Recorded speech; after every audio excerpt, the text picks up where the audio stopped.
নমস্কার, mathematics learning সেন্টারে তোমাদের সবাইকে স্বাগত জানাই। আজকে আমরা ক্লাস 10 সদৃশ্যতার চ্যাপ্টারটি পড়ব। আজকে আমরা বেসিক জিনিসগুলো নিয়ে আলোচনা করব। কোথায় তোমার অঙ্ক করতে গেলে সূত্রগুলো কাজে লাগবে, কী সূত্র কাজে লাগবে, কিভাবে লাগাতে হবে, সেই বিষয়ে আমরা এখানে আলোচনা করব। আজকে কোনো প্রয়োগ করব না, কোনো অঙ্ক করব না, জাস্ট বেসিক কনসেপ্ট দেবো তোমাদেরকে। তো চলো শুরু করি। এই সদৃশ্যতা শুরু করার আগে তোমাদের দুটো জিনিস মাথায় রাখতে হবে। একটা কি, তোমাদের সদৃশ্যতা কি এই কথাটা বুঝতে হবে। সদৃশ্যতা আর হচ্ছে তোমার সর্বসমতা, এই দুটো জিনিস বুঝতে হবে। সদৃশ্যতা আর সর্বসমতা কিন্তু দুটো এক জিনিস নয়। সদৃশ্যতা কি, ধরো তুমি একটা ত্রিভুজ আঁকলে, মনে করো এটা একটা সমবাহু ত্রিভুজ, ঠিক আছে। আর একটা আমি সমবাহু ত্রিভুজ আঁকলাম, দুটোই কিন্তু সমবাহু ত্রিভুজ। তাহলে এটা দেখতে একই রকম, কিন্তু এদের কি তোমার আকারটা আলাদা। এটা ছোট আকারের, এটা বড় আকারের। তাহলে এই দুটো ত্রিভুজকে আমরা কি বলবো? সদৃশ বলবো, কিন্তু সর্বসম বলতে পারবো না। ক্লিয়ার? সদৃশ কথাটা কি বললাম? যাদের আকৃতি একই হবে কিন্তু আকারটা আলাদা। দেখো এটাও তো সমবাহু ত্রিভুজ, এটাও সমবাহু ত্রিভুজ, কিন্তু এটার আকার ছোট, এর আকারটা বড়। তাহলে ক্লিয়ার? তাহলে দুটোই আমাদের কি, এদেরকে বলবো আমরা সদৃশ চিত্র, এই দুটো চিত্রকে। এবার আমরা জানি কি সর্বসম। সর্বসম হতে গেলে তোমরা জানো যে ধরো একটা ত্রিভুজ আঁকলাম আমি, এই ত্রিভুজ আঁকি, আর একটা ত্রিভুজ আঁকলাম ধরো এই একটা ত্রিভুজ। এবার বলো এই দুটো ত্রিভুজের মধ্যে আমি এটাকে যদি ঘুরিয়ে যেই করে হোক এটার উপর বসাই, এই দুটো কি ছবি মিলে যাবে, অর্থাৎ এটার উপর এটা এইভাবে বসে পড়বে। যখন দুটো চিত্রকে একটাকে আরেকটার উপর ঘুরিয়ে ফিরিয়ে যেভাবে হোক যদি আমরা বসাতে পারি এবং দুটো চিত্র যদি মিলে যায়, তখন সেটাকে আমরা কি বলবো? সর্বসম। তাহলে এই দুটো চিত্রকে আমরা কি সর্বসম বলতে পারি। সর্বসম। ক্লিয়ার? আশা করি ব্যাপারটা। তাহলে সদৃশ্যতা কাকে বলবো? যে চিত্রের সংজ্ঞাটা লিখবি, যে চিত্রের যে সব করে দেয়, দুটো চিত্র বা তার বেশি হতে পারে, যেসব চিত্রের আকৃতি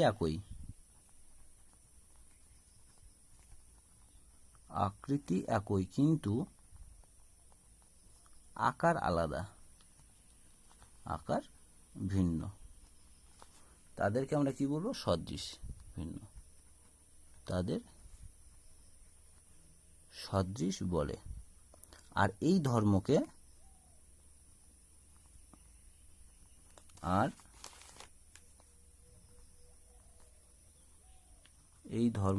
সদৃশতা বলে। সদৃশতা বলে, ঠিক আছে। এবার সদৃশতা বিষয়ে আমাদের বিজ্ঞানী থ্যালেস একটা উপপাদ্য দিয়েছিল, সেই উপপাদ্যটা আমাদের জানতে হবে। তাহলে কি, প্রথমে আমরা আলোচনা করব থ্যালেসের উপপাদ্য। থ্যালেসের উপপাদ্য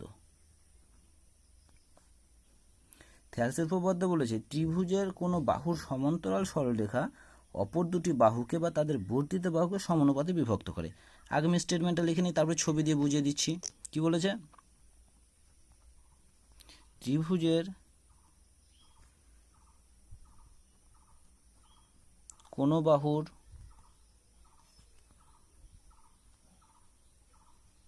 সমান্তরাল সরলরেখা অপর দুটি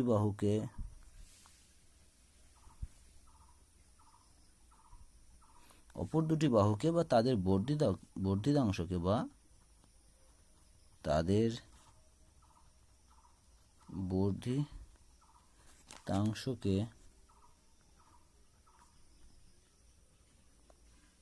সমানুপাতে বিভক্ত করে। এবার বুঝবে এটা, এই উপপাদ্যটা খুব ভালো করে বুঝতে হবে। দেখো কি বলেছে, মনে করে একটা ত্রিভুজ আঁকলাম আমরা, এবিসি একটা ত্রিভুজ এঁকেছি। কি বলেছে? ত্রিভুজের কোনো বাহুর সমান্তরাল সরলরেখা, মনে করো এই বাহুর একটা সমান্তরাল সরলরেখা আমরা কি এইটা আঁকলাম, যার নাম দিলাম ধরো কি ডি, আর একটা নাম ডিই দিলাম, ঠিক আছে। তাহলে কি বললাম? এই বাহুর একটা সমান্তরাল সরলরেখা এইটা।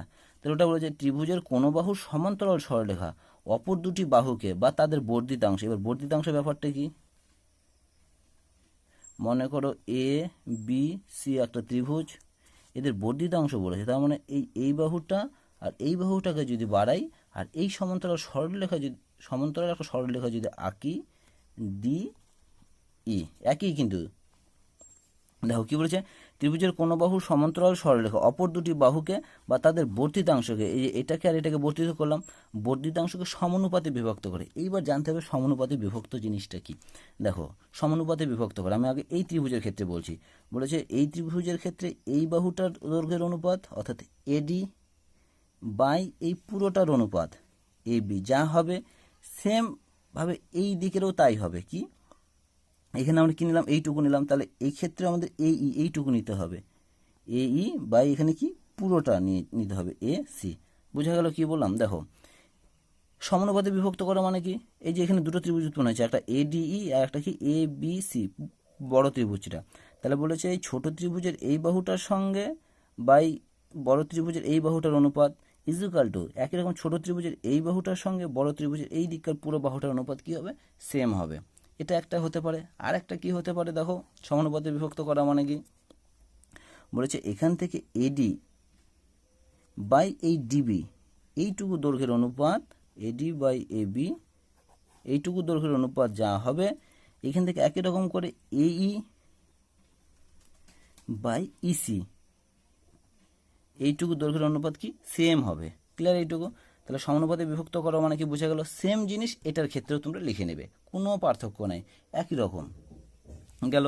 চলো এবার থেলসের আর একটা বিপরীত উপপাদ্য আছে, এটা তো থেলসের উপপাদ্য গেল। এবার আমাদের জানতে হবে থেলসের বিপরীত উপপাদ্যটা। থেলসের বিপরীত উপপাদ্য, থেলসের বিপরীত উপপাদ্য। তোমাদের অঙ্ক করার জন্য এইসব জিনিস কিন্তু খুব কাজে লাগবে। এদের প্রমাণ তোমাদের নাই সিলেবাসে, শুধু স্টেটমেন্টটা মনে রাখতে হবে। কি বলেছে থেলসের বিপরীত উপপাদ্য? বলেছে কোনো সরল রেখা, কোনো সরল রেখা কোনো ত্রিভুজের, কোনো সরল রেখা কোনো ত্রিভুজের দুটি বাহুকে বা তাদের বর্ধিত বাহুকে বা তাদের বর্ধিত বাহুকে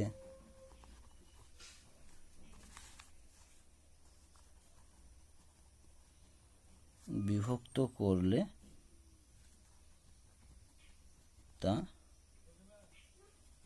তৃতীয় বাহুর সমান্তরাল হবে, সমান্তরাল হবে। একটু ছবি আঁকি, দেখো কি বলেছে। মনে করো একটা ত্রিভুজ আঁকলাম, ঠিক আছে, এ বি সি, আমি একটা দিয়ে বোঝাচ্ছি, হ্যাঁ, এখানে বর্ধিতটা পরে আঁকছি। দেখো কি বলেছে, এ বি সি একটা ত্রিভুজ, মনে করলাম এই সরল রেখাটা, এই ডিই সরল রেখাটা এইটাকে এইটাকে এইটাকে ওটাকে সমানুপাতে বিভক্ত করেছে, অর্থাৎ AD by DB is equal to AE by EC. যদি এইটা হয় তবে আমরা বলতে পারবো, তবে আমরা কি বলতে পারবো, এই ডিটা এই বাহুর কি হবে, সমান্তরাল হবে, ডিই সমান্তরাল বিসি হবে। ক্লিয়ার? এর আগে আমাদের কি ছিল, এই দুটো সমান্তরাল ছিল তখন এটা হতো, এবার আমাদের বলতে হবে আগে এইটা হয়েছে তবেই আমরা এটা বলতে পারছি। তাহলে ক্লিয়ার হলো থেলসের বিপরীত উপপাদ্যটা। এরপরে আমাদের জানবো, এবার শুধু আমরা কি স্টেটমেন্টগুলো পড়বো উপপাদ্যের, ঠিক আছে? এগুলোর প্রমাণ তোমাদের লাগবে না, যেটা লাগবে আমি বলে দেবো যে কোনটা লাগবে। এবার বলেছে একটা উপপাদ্যের স্টেটমেন্ট আমরা পড়বো। দেখো কি বলেছি উপপাদ্য একটা, বলেছে দুটি ত্রিভুজ সদৃশ কোণে হলে তাদের অনুরূপ বাহুগুলির অনুপাত কিভাবে সমান হবে। দুটি ত্রিভুজ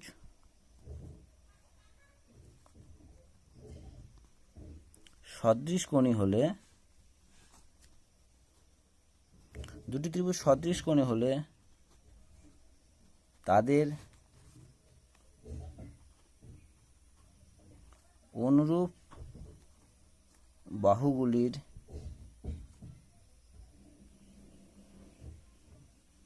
অনুপাত সমান হবে। ঠিক আছে, চলো এবার ছবি দিয়ে বুঝি।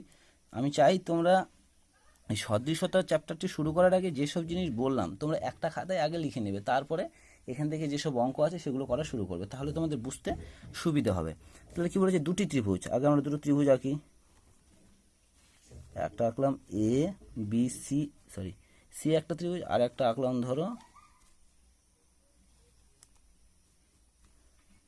ডি ই এফ ত্রিভুজ। আচ্ছা, দুটো সদৃশকোণী ত্রিভুজ। সদৃশকোণী মানে তোমরা জানো আশা করি যে এই ত্রিভুজের এই বাহুটা, এই ত্রিভুজের এই বাহুটা, এই ত্রিভুজের এই বাহুটার সঙ্গে এই ত্রিভুজের এই বাহুটা, আবার এই ত্রিভুজের এই বাহুটার সঙ্গে এই ত্রিভুজের এই বাহুটা কী হবে? সমান হবে। অর্থাৎ এই ত্রিভুজের তিনটা কোণ, সরি কোণের কথা বলছি, বাহু না, এই ত্রিভুজের এই তিনটা কোণের সঙ্গে এই অপর ত্রিভুজের অনুরূপ কোণগুলো যদি সমান হয় তখনই সেটাকে আমরা কী বলবো? সদৃশকোণী ত্রিভুজ। যদি সদৃশকোণী হয় তাহলে বলেছে যে এবি বাই ডিই অনুরূপ বাহু, এই ত্রিভুজের এই বাহুটা আর এই ত্রিভুজের এই বাহুটার অনুপাত ইজুকাল টু এই ত্রিভুজের এই বাহুটা বাই এই ত্রিভুজের এই বাহুটা, অনুরূপ বাহুগুলো ইজুকাল টু কী বলছে? সমান যেহেতু বলছে সেহেতু ইজুকাল টু দিতে হবে এই ত্রিভুজের এই বাহুটার সঙ্গে এই ত্রিভুজের এই বাহুটা, কি অনুপাত কী হবে? সমান, অর্থাৎ এসি বাই এ এফ। ব্যাস এইটুকুই। ঠিক আছে, চলো পরের স্টেটমেন্টটা পড়ি। অঙ্ক করার জন্য খুব খুব কাজে লাগবে কিন্তু। পরের উপপাদ্য কী বলেছে? এগুলো উপপাদ্যের স্টেটমেন্ট, প্রমাণ নাই আর তোমাদের সিলেবাসে। বলেছে দুটি ত্রিভুজের বাহুগুলির, দুটি ত্রিভুজের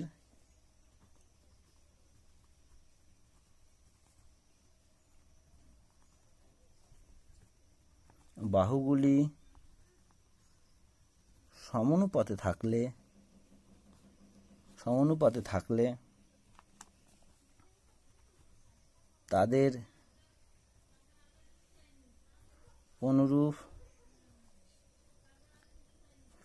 অনুরূপ কোণগুলি সমান হবে।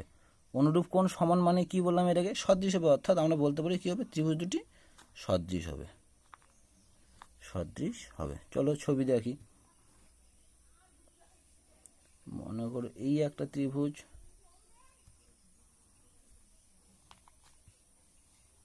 এই আর একটা ত্রিভুজ A B C P Q R. ঠিক আছে, বলেছে বাহুগুলি সমানুপাতিতে আছে, অর্থাৎ এই ত্রিভুজের এ বি বা এই ত্রিভুজের কি পি কিউ ইজুকাল টু এই ত্রিভুজের বিসি বা এই ত্রিভুজের কি কিউ আর ইজুকাল টু এই ত্রিভুজের এসি বা এই ত্রিভুজের কি পি আর। তাই যদি এরা সমানুপাতিতে থাকে, মানে বাহুগুলির অনুপাত সমান হয়, তাহলে বলেছে এই ত্রিভুজটা কী হবে? সদৃশ হবে। অর্থাৎ যদি এই রকম হয় তাহলে আমরা এখান থেকে বলতে পারবো কি ত্রিভুজ এ বি সি এইটা সদৃশ ত্রিভুজ পি কিউ আর। সদৃশতার চিহ্ন এইটা। ঠিক আছে, আগে বলা হয়নি সদৃশতার চিহ্ন কি আমাদের এইভাবে দিতে হবে, আর সর্বসমর চিহ্ন আমরা কি দুটো সমান দিয়ে তার উপরে এই চিহ্নটা দেব। ক্লিয়ার? চলো পরের উপপাদ্যটা পড়ি। স্টেটমেন্ট যখন অঙ্ক করাবো তখন বুঝতে পারবে কীভাবে এগুলো কাজে লাগছে। ঠিক আছে, বলেছে দুটি ত্রিভুজের একটি কোণ, দুটি ত্রিভুজের একটির কোণ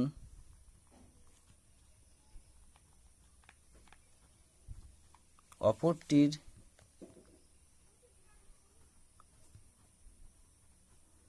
একটি কোণের সমান এবং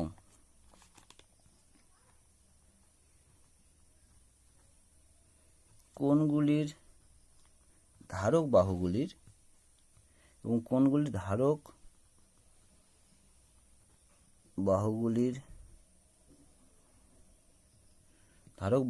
সমানুপাতি হলে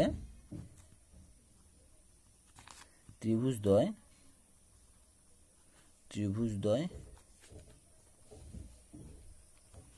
সদৃশ হবে। ব্যাপারটা কি হলো তাহলে? বলেছে দুটি ত্রিভুজ, মনে করো এটা একটা ত্রিভুজ আর এটা একটা ত্রিভুজ A B C P Q R. বলেছে যে কোনো একটা কোণ সমান, মনে করো আমি ধরলাম এই ত্রিভুজের এই কোণটার সঙ্গে এই ত্রিভুজের এই কোণটা কি সমান, এবং বলেছে কোণগুলির ধারক বাহু, অর্থাৎ এই কোণটা যে দুটো বাহু উৎপন্ন, ধারক বাহু মানে এই বাহুটা আর আমরা এই বাহুটা বলবো। ঠিক একই রকম করে এই ত্রিভুজের এই বাহুটার ধারক বাহু, এই কোণের ধারক বাহু কোণটা হবে কিউ আর কি হচ্ছে আমাদের পি কিউ। বলেছে যে কোণগুলো সমান এবং ধারক বাহুগুলি যদি সমানুপাতিতে থাকে, অর্থাৎ এইটা বাই এইটা ইজুকাল টু এইটা বাই এইটা হয়, তাহলে আমরা বলবো যে এই ত্রিভুজ দুটা কি সদৃশ। অতএব এখান থেকে আমরা বলতে পারবো ত্রিভুজ এ বি সি সদৃশ ত্রিভুজ পি কিউ আর। ক্লিয়ার? চলো পরেরটা পড়ি। পরেরটা, দুটি সদৃশ ত্রিভুজের পরিসীমা, এটা তোমাদের প্রয়োগে আছে এবং অঙ্ক আছে এখানে। 2000 আশা করি 19 সালে একটা অঙ্ক আসছিল। দেখো কি বলেছে, দুটি ত্রিভুজের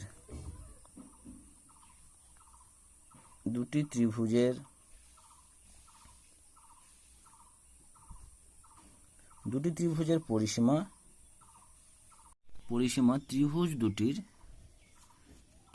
দুটির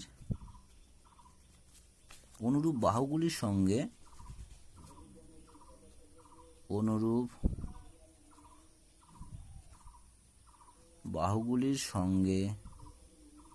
সমানুপাতি হবে। চলো জিনিসটা একটু বোঝা যাক। এই একটা ত্রিভুজ,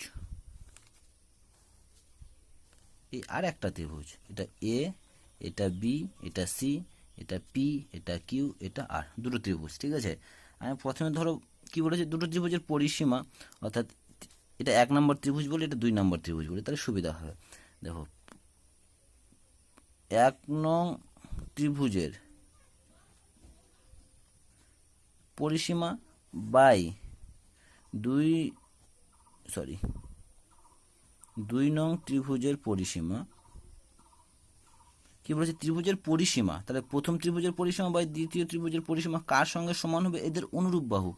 এই ত্রিভুজের এই বাহুটার সঙ্গে এই ত্রিভুজের এই বাহুটার অনুপাত, অর্থাৎ A B by P Q is equal to এই ত্রিভুজের এই বাহুটার সঙ্গে এই ত্রিভুজের এই বাহুটা, অর্থাৎ A C by P R is equal to এই ত্রিভুজের বিসি বাহুর সঙ্গে এই ত্রিভুজের কি কিউ আরটা সমান হবে বিসি বাই কিউ আর। ঠিক আছে, এবার ধরো একটা এক্সাম্পল দিচ্ছি। ধরো তোমাকে পরীক্ষা বললো দুটি ত্রিভুজের পরিসীমা, একটার বললো 20 আর একটার বললো ধরো 25, বললো দুটো ত্রিভুজের পরিসীমা বলা আছে, আর বললো একটির বাহু ধরো বলে দিল হচ্ছে তোমার হচ্ছে কত 10, তাহলে বললো অপরটির কত হবে। ঠিক আছে, অপরটির কত হবে। এবার আমরা কি জানি, প্রথম ত্রিভুজের পরিসীমা বাই দ্বিতীয়টার পরিসীমা ইজ ইকুয়াল টু একটার বাহুর দৈর্ঘ্য বলে দিয়েছে, আমরা এটাকে উপরে লিখবো, আর যেটা বলেনি সেটাকে আমরা নিচে লিখতে পারি। ক্লিয়ার, আমাদের এই প্রশ্নবোধকটা বের করতে হবে। তাহলে প্রশ্নবোধকটা কি করে বের করবো, তাহলে প্রশ্নবোধক ইজ ইকুয়াল টু এটাই দিকে মানে কোণে গুণ করে দেবো 10 ইন্টু 25/20। এইভাবে তোমাকে কি অন্য বাহুটা বের করতে বলতে পারে। ক্লিয়ার, বোঝা গেল কি বলতে চাইছি আমি। এবার ক্যালকুলেশন করে 10 দুগুণ 20 মানে 12.5 এই আকারে হতে পারে। এটা আমি জাস্ট একটা উদাহরণ দিলাম, তোমরা দেখবে তোমাদের টেক্সট বুকে আছে, একদম ক্লিয়ার বুঝতে পারবে কি বলতে চাইছি। এবার চলো পরের একটা মোস্ট ইম্পর্টেন্ট, যেটা তোমাদের টেক্সট বইয়ে আছে এবং পরীক্ষায় আসে, এবং এটার প্রমাণটাও খুব কাজে লাগবে, এবং প্রমাণটাও পরীক্ষায় আসে অনেক কয়েকবার। দেখো বলেছে যে কোনো সমকোণী ত্রিভুজের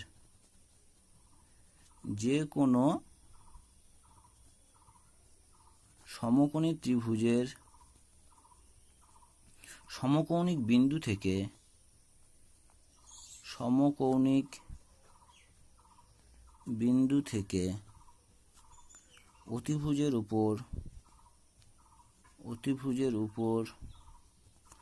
অঙ্কিত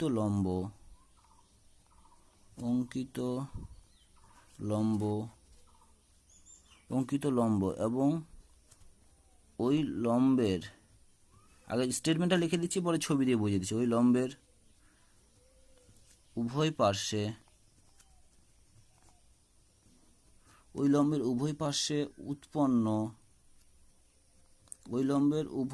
পার্শ্বে অবস্থিত ত্রিভুজ দুটির উৎপন্ন ত্রিভুজ দুটি কি হবে, সদৃশ হবে, এবং ওই ত্রিভুজগুলি প্রত্যেকে, বলছি দাঁড়াও, এবং ওই আগে লিখে নেই, ত্রিভুজ দুটি প্রত্যেকে মূল ত্রিভুজের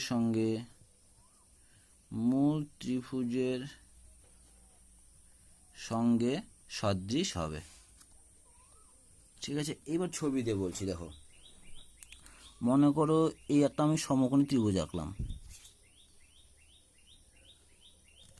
ঠিক আছে, সমকোণী ত্রিভুজ কি বলছে, যে কোনো সমকোণী ত্রিভুজের সমকোণিক বিন্দু অর্থাৎ যেখানে সমকোণ উৎপন্ন হচ্ছে এটাকে আমরা কি বলবো, সমকৌণিক বিন্দু। এই সমকৌণিক বিন্দু থেকে এটা কি অতিভুজের উপর অঙ্কিত লম্ব অঙ্কন করলাম, এটা কিন্তু লম্ব অঙ্কন করা হলো। ঠিক আছে, অঙ্কিত লম্ব এবং লম্বের উভয় পাশে, এই লম্বের উভয় পাশে হচ্ছে অর্থাৎ এই দিকে আর এই দিকে কি দুটো ত্রিভুজ, একটার নাম দেই আচ্ছা A B C D, BD লম্ব অঙ্কন করলাম। উভয় পাশে অবস্থিত ত্রিভুজদ্বয়, এই ত্রিভুজটার এই ত্রিভুজ অর্থাৎ এ বি ডি এই ত্রিভুজটা আর বি ডি সি এই ত্রিভুজটা পরস্পর কি হবে, সদৃশ হবে। গেল একটা কথা। তা আমাদের কি বলেছে, বলেছে ত্রিভুজ এ বি ডি এইটা সদৃশ কার সঙ্গে হবে, এই ত্রিভুজটার সঙ্গে, ত্রিভুজ বি ডি সি। ক্লিয়ার? আর কি বলেছে, বলেছে ওই ত্রিভুজ দুটি প্রত্যেকে মূল ত্রিভুজের সঙ্গে সদৃশ হবে। আবার কি বলেছে, বলেছে যে ত্রিভুজ এ বি ডি এইটা কার সঙ্গে সদৃশ হবে, মূল ত্রিভুজ, মূল ত্রিভুজের নাম কি আমাদের ত্রিভুজ এ বি সি। ক্লিয়ার? তাহলে কি বললাম, এটাও এই বড় ত্রিভুজটার সঙ্গে সদৃশ, আবার আরেকটা যে এই ত্রিভুজটাও কি মূল মানে বড় ত্রিভুজের সঙ্গে অর্থাৎ মূল ত্রিভুজের সঙ্গে সদৃশ হবে। ত্রিভুজ বি ডি সি সদৃশ ত্রিভুজ এ বি সি। ক্লিয়ার? বোঝা গেল কিনা বলো, আরেকবার বলছি দেখো। বলেছে যে ত্রিভুজের সমকোণিক বিন্দু থেকে অতিভুজের উপর অঙ্কিত লম্ব আঁকলাম, এই লম্বের উভয় পাশে যে দুটো ত্রিভুজ উৎপন্ন হলো তারা প্রত্যেকে অর্থাৎ সদৃশ হবে, অর্থাৎ এটা সদৃশ হবে। ক্লিয়ার একটা কথা। আর বলেছে যে প্রত্যেকে মূল ত্রিভুজের সঙ্গে, অর্থাৎ এই ত্রিভুজটা ওই বড় ত্রিভুজের সঙ্গে সদৃশ হবে, আর এই যে আরেকটা ত্রিভুজ আছে এটাও কি ওই বড় ত্রিভুজের সঙ্গে সদৃশ হবে। ঠিক আছে, এটাই বলেছিল এবং এর প্রমাণটা আমি করালাম না, প্রমাণটা বইয়ে পরিষ্কার করে দেওয়া আছে এবং ওখানে দেখলেই তোমরা বুঝতে পারবে। তো ভিডিওটি দেখার জন্য তোমাদের অসংখ্য ধন্যবাদ এবং পরের অন্যান্য যে আমি কোষে দেখির সলভগুলো করাবো সেগুলো দেখার জন্য ভিডিওটি অবশ্যই তোমরা লাইক, শেয়ার এবং সাবস্ক্রাইব করবে। ধন্যবাদ।